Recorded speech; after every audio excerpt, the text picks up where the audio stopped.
दिनै आङो नोंथांमोनखौ बेबायदि मोनसे हादोराव लांगासिनो दं जेराव जिसु ख्रिस्टखौ फोथायनाय माने थैनायखौसो नाजावनाय जायो। बे हादोरानो जादों आफ्रिकानि बयनिख्रुइबो देरसिन हादोर नाइजेरिया, जेराव 2025 मायथाइनि सेप्तेम्बर दानाव गोबां सुबुङा जिउ खोमादों। आरोबाव दाय गैयै सुबुंफोरनि गाबख्रावनाया अख्राङाव रिंसारदों आरो ख्रिस्टनि नखरफोरा दुखु सैसोनो गोनां जादों।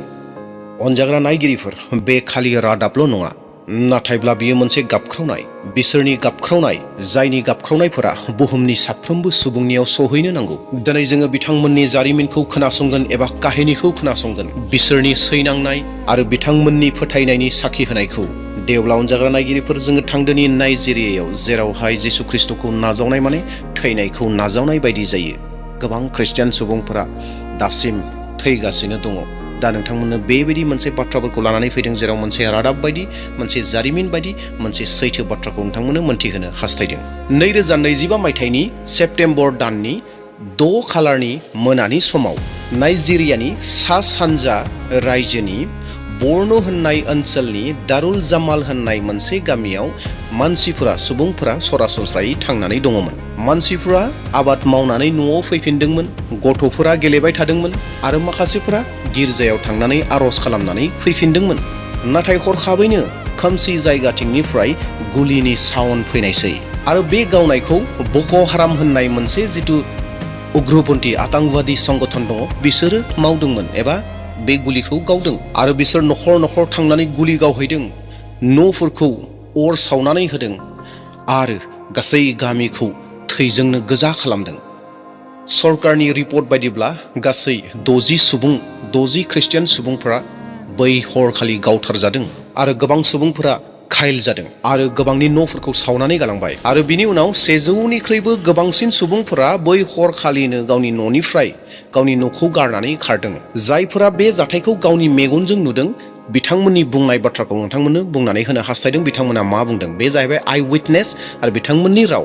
बिसोरो बुंदोंमोन दि जिसु ख्रिस्टखौ फोथायनायनिफ्राय नोंसोर उनफिननांगौ, जिसु ख्रिस्टखौ फोथायनायखौ नोंसोर नागारनांगौ, बेबायदि होननानै बै उग्रपन्थी हानजाफोरा बुंदोंमोन। आरो जेब्ला बिथांमोननि बे बुंनायखौ नेवसिबाय बै सुबुंफोरा, अब्लानो बिसोरो गुलि गावदों, अब्लानो न'खरफोराव गुलि गावबाय। बेबायदि होननानै जायफोरा गावनि मेगनजों नुदों, जायफोरा सोंजादों, बैसोर सुबुंफोरा बे फिननायखौ, बे बाथ्राखौ बुंदों।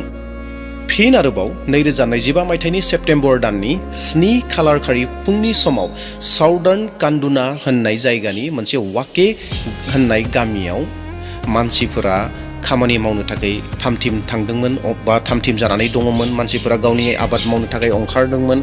बैबायदि समावनो हरखाबै बेबायदि गोबां हाथियार लाग्रा सुबुंफोरा फैनानै गामियाव गावग्लुंफैदों। बै उग्रपन्थीफोरनि गावग्लुंफैनायाव बै सानखालि गासै 9 जन सुबुंफोरा थैदों आरो 8 सुबुंनि घायल जानाय रिपर्टखौ मोननो हादों आरो गामियाव गिनायजों खारलाबायनो गोनां जाबाय।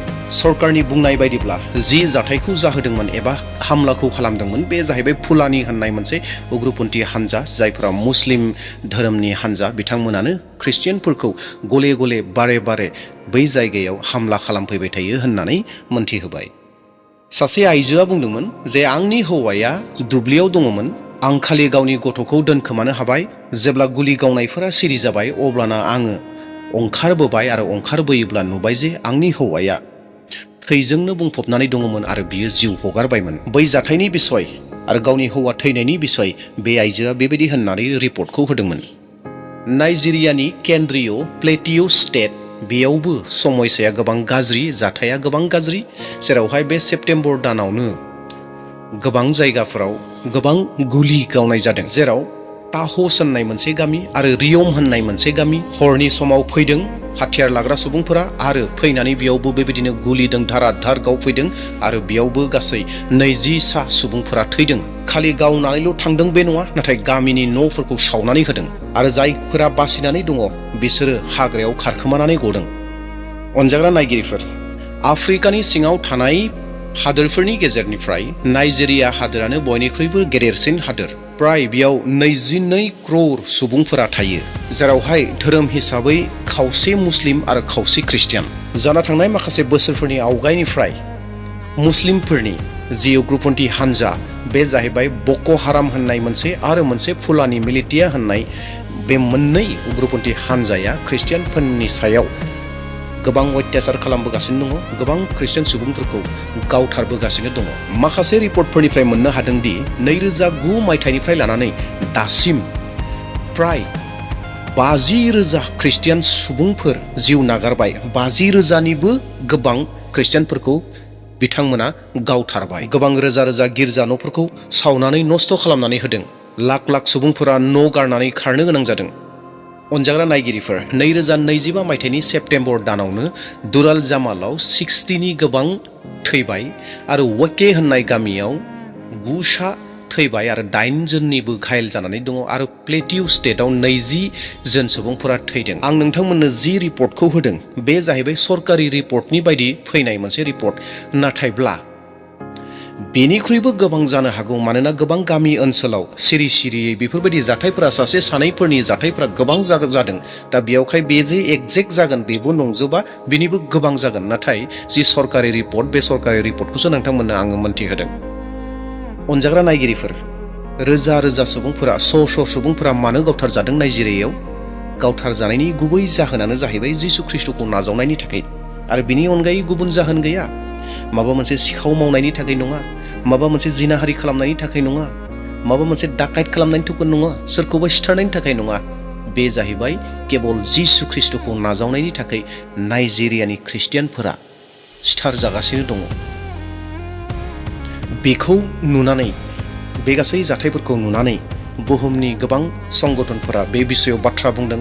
जेरैहाय बुहुमनि मानब अधिकार संगठन, जेरैहाय अपेन डोर्स, इन्टारनेशनेल ख्रिस्टियान कनसार्न, बिसोरबायदि हानजाफोरा गोबां बाथ्राफोरखौ बुंहरदों जे ख्रिस्टियानफोरखौ रैखाथि होनो नांगौ। नाइजेरियानि सरकारखौ नारसिमहरदों, अब्लाबो बिथांमोना जाबायदि खालामनांगौ मावनो नांगौ बेबायदि मावाखै। आमेरिका, इउरप, केनाडा बिथांमोनाबो बुंहरदों जे ख्रिस्टियानफोरखौ रैखाथि होनांगौ होननानै। नाथाय नाइजेरियानि जिथु सरकार दङ, लकेल सरकारफोर दङ, बिथांमोना दासिमबो जिबायदि मावनांगौ बेबायदिखौ मावनो हायाखै। संसाराव नोंसोरो नासयजागोन, नाथाय गोहो खालाम, आङो संसारखौ फेजेनबाय। जहननि 10:33 सिरि। दिनै बिसोरहा बेनो जाबाय, संसाराव नोंसोरो नासयजागोन होननाय जिसु ख्रिस्ट'आ बुंखानाया। दिनै बिथांमोना थैनानै थांबाय आरो बिथांमोना थारैनो जिसु ख्रिस्ट'जों लोगोसे सोरगोआव दङ, जों बेखौ फोथायदों। आरो जायफोरा नाइजेरियायाव गोथाङै दङ बिसोरबो बे फोथायनायजोंनो थांनानै दङ आरो बिसोरो बे फोथायनायखौ लानानै जौगालांगोन। अनजाग्रा नायगिरिफोर, बे जाथाया केबल नाइजेरियायाव जादों बे नङा। बेबायदि जाथायफोरा बुहुमनि गोबां खना खनलाफोराव जागासिनो दङ, सोलिगासिनो दङ। जिसु ख्रिस्ट'खौ नाजावनायखाय सिथारजादों, जिसु ख्रिस्ट'खौ नाजावनायखाय जेलाव थानो गोनां जादों, जिसु ख्रिस्ट'खौ नाजावनायखाय होखारजादों। बेबायदि जाथाया बुहुमनि गोबां जायगाफोरावनो जागासिनो दङ। सिरि मोननायनि सम जाबाय अनजाग्रा नायगिरिफोर, सांग्रां जानायनि सम जाबाय आरो मोनसे खामानि मावनांगौनि मोनसे सम जाबाय। नायगिरिफोर, खावलायनो हास्थायदों, अरायबो नाइजेरियानि थाखाय नोंथाङा आर'ज खालामगोन। नाइजेरियायाव जेन जि समयसाफोर फैदों, जि मुस्लिम फोथायनायनि दङ, बिथांमोना जेन सानसे बे बाथ्राखौ मोनथियो। जायफोरा अत्याचार खालामदों, ख्रिस्टियान गामिफोराव थांनानै गावग्लुंहैदों, मानसिफोरखौ सिथारहैदों, गुबुन जाहोन गैया। मानसि सिथारनायनि जाहोन गैया, सिखाव खालामनायनि जाहोन गैया, माबा मोनसे गाज्रि खामानि मावनायनि जाहोन गैया। बै जाहोना जाहैबाय जिसु ख्रिस्ट'खौ नाजावनायनि थाखाय। जिसु ख्रिस्ट'खौ नाजावनायनि थाखायसो दिनै नाइजेरियानि गोबां गामिफोराव उग्रपन्थीफोरा हाबनानै गावग्लुंहैदों, सिथारहैदों। नोंसोरो जिसु ख्रिस्ट'खौ फोथायनायनिफ्राय उनफिन, बेबायदि बाथ्राखौ बुंदों। नोंसोरो जिसु ख्रिस्ट'खौ फोथायनो नाङा, बे बाथ्राखौ बुंदों। नाथाय जेब्लानो फिननायाव फैदों, जों उनफिननो हाया, जों उनफिना। जिसु ख्रिस्ट' फोथायनायनिफ्राय जों उनफिना। जेब्लानो बे फिननाया फैयो अब्लानो बिसोर गुलि गावो। दिनै बिथांमोननि थाखाय आर'ज खालामदो। दिनै जारिमिना बुङो, नंगौ, जोंनो जारिमिना खोन्थायो। बाइबेलाव जेब्ला जोङो नायो, पौला सासे जिसु ख्रिस्ट'खौ उनसंग्रा व्यक्तिफोरखौ सिथारहोग्रा व्यक्तिमोन, सुबुंमोन। नाथाय बेबायदि सुबुङाबो जिसु ख्रिस्ट'जों नाजावजादों। दिनै नाइजेरियायाव थानाय बै गावथारग्रा सुबुंफोरखौ जिसु ख्रिस्ट'आ नाजावथों, बेनि थाखाय आर'ज खालामनांगौनि मोनसे सिरि मोननायनि सम बियो। नाइजेरियानि थाखाय अननानै आर'ज खालामगोन जेन नाइजेरियायाव सानसे बयबो जिसु ख्रिस्टखौ नाजावो आरो बेजोंनो लोगोसे बावनो नाङा छत्तीसगढ़नि बाथ्राखौ जेब्लानो रादाब फैयो नोंथांमोननो आं लानानै फैयो। छत्तीसगढ़आवबो भारतनि गेजेराव मोनसे मिरु जानानै दङ जेराव ख्रिस्टियानफोरखौ गोबांनिख्रुइ गोबां तारना खालामो। दे अब्ला अनजाग्रा नायगिरिफोर नोंथांमोना बे रादाबखौ मोननायनि गेजेरजों एबा बे बाथ्राफोरखौ मोननायनि गेजेरजों बुंथिनायनि गेजेरजों नोंथांमोना हयथ' बावना थानाय बाथ्राफोरखौ गोसोआव फैदों आरो नाइजेरियायाव मा जानानै दङ बेखौ नोंथांमोना एसे आइडिया मोनदों। दे अब्ला दिनैनि भिडिअखौ बेसेयावनो दोनथ'नोसै। जोबनायाव बेखौनो बुंनो हास्थायबाय, साबस्क्राइब खालामदो, शेयार खालामदो, लाइक खालामदो। Thank you.